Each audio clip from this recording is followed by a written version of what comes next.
কদিন ধরে Facebook YouTube যাই খুলি না কেন একটা কন্টেন্ট খুব আসছে, সবারই আসছে, সেটা হচ্ছে সুমি শ্রাদ্ধ বাড়ি ব্লগার। তো তোমরা মন থেকে কেউ বলো তো, যদি ওর জায়গায় তুমি হতে বা আমি হতাম, আমি কি করতাম না? আমি যদি কিছু করে আমি আমার বাবা মায়ের পাশে দাঁড়াতে পারি বা দাঁড়াই, আমার চেয়ে খুশি আর কে হতে পারে?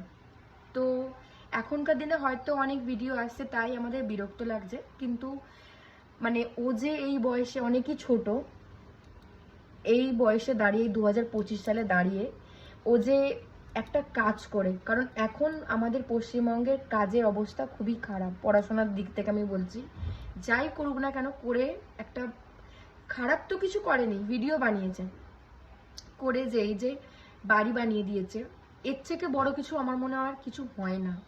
ওর যেরকম কন্টেন্ট, ও যে কন্টেন্টে কাজ করে তো সেটা বানাচ্ছে, ঠিক আছে। ও যেমন ফ্যাশনেবল কিছু বানায় তো এই নিয়ে কাজ করে, এর জন্য ওর যেটা করছে ঠিক আছে। তো লোক এত রোস্ট করছে, হ্যাঁ একটু বিরক্ত লাগছে, সবারই বিরক্ত লাগে, কারণ এক এক দিনে প্রায় 100-150টা ভিডিও আসছে।